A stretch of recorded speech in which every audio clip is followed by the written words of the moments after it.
Warahmatullahi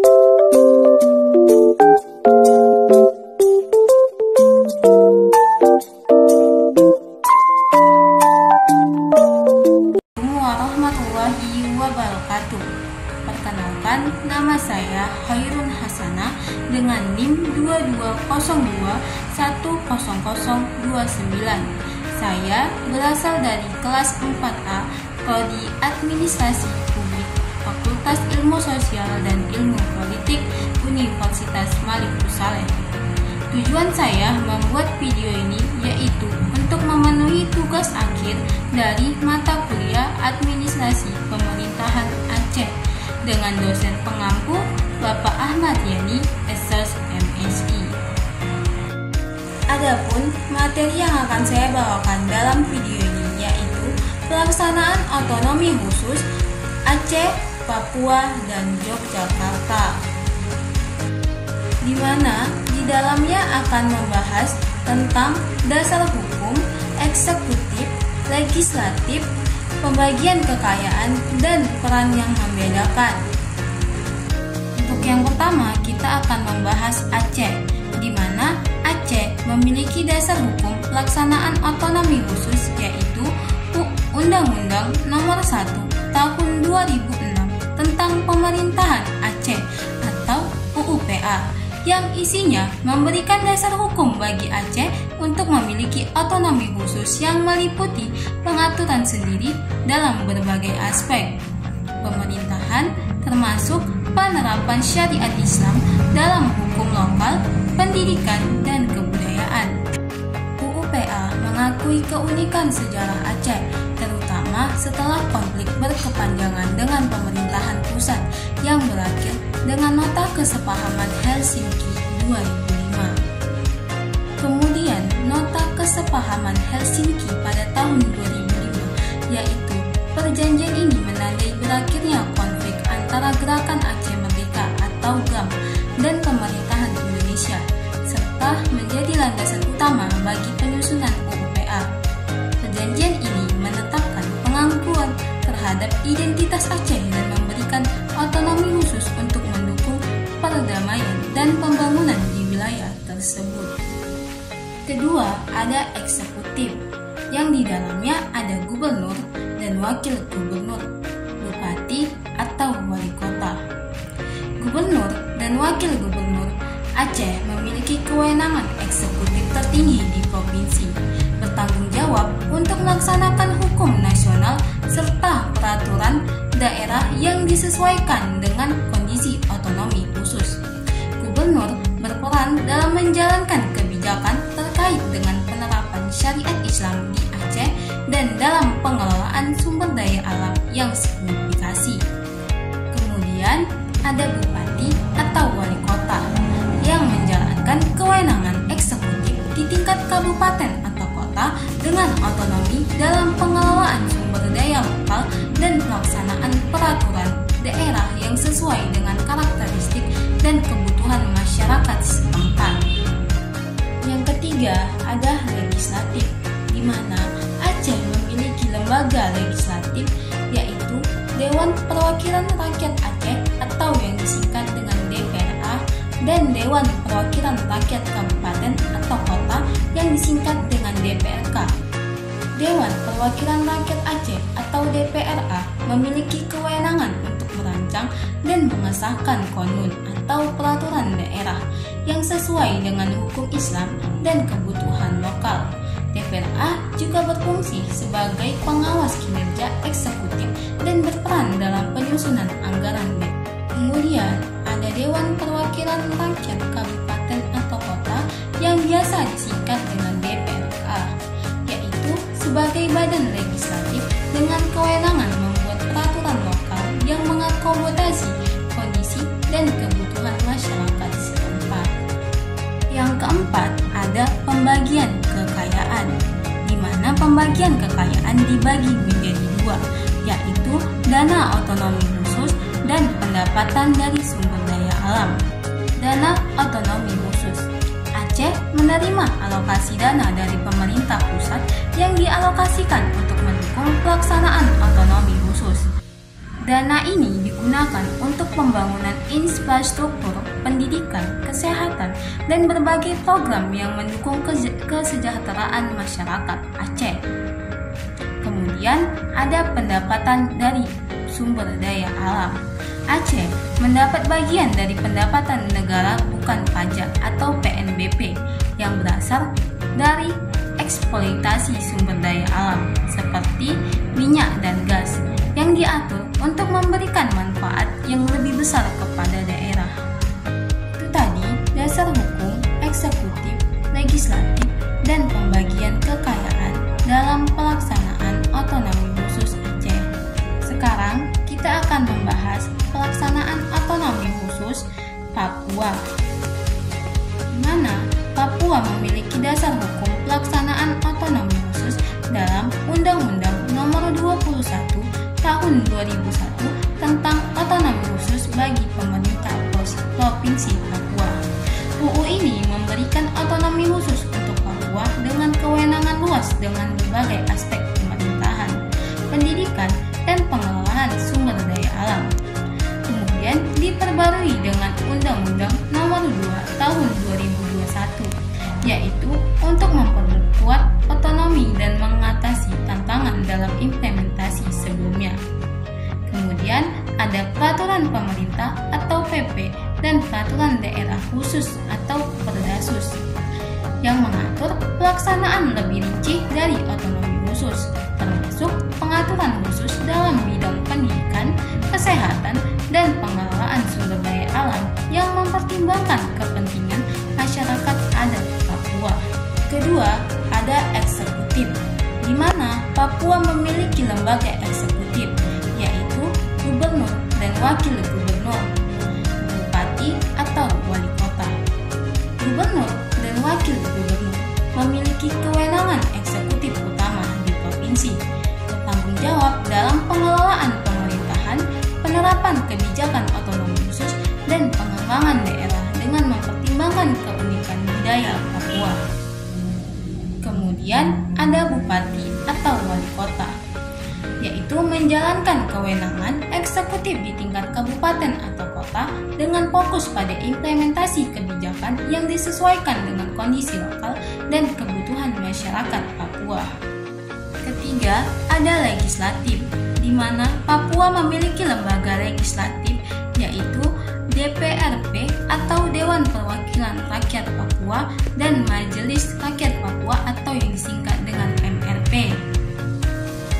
Dewan Perwakilan Rakyat Papua atau DPRP yaitu berfungsi sebagai badan legislatif provinsi dengan kewenangan untuk merancang dan mengesahkan peraturan daerah khusus atau Perdasus yang menyesuaikan dengan otonomi khusus dan kebutuhan lokal.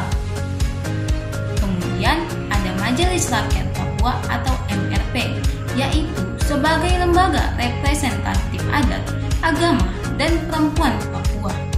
MRP memiliki peran konsultatif dan persetujuan dalam peraturan yang mempengaruhi masyarakat adat. MRP berfungsi sebagai penjaga dan pelindung hak-hak adat dan budaya masyarakat Papua. Dan yang keempat ada pembagian kekuasaan, di mana pembagian kekuasaan di Papua dibagi menjadi dua, yaitu dana otonomi khusus dan pendapatan dari sumber daya alam.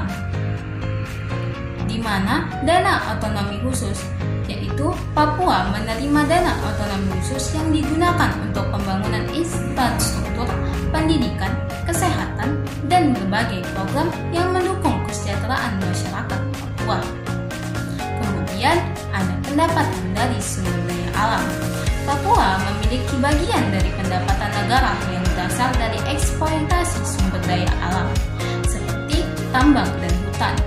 Peraturan mengenai pembagian keuntungan ini diatur untuk memberikan manfaat yang lebih besar kepada daerah dan masyarakat setempat. Itu tadi dasar hukum, eksekutif, legislatif, dan pembagian kekayaan dalam pelaksanaan otonomi khusus Papua. Kemudian yang terakhir kita akan membahas pelaksanaan otonomi khusus Yogyakarta. Yogyakarta memiliki dasar hukum pelaksanaan otonomi khusus yaitu dalam Undang-Undang Nomor 13 Tahun 2012 tentang Keistimewaan Daerah Istimewa Yogyakarta. UU ini memberikan dasar hukum bagi Yogyakarta untuk mempertahankan keistimewaan dalam sistem pemerintahan, yang mengakui posisi Sultan Yogyakarta dan Adipati Paku Alam sebagai gubernur dan wakil gubernur. Secara otomatis, UUK Daerah Istimewa Yogyakarta mengatur aspek keistimewaan dalam pemerintahan, kebudayaan, dan tata ruang.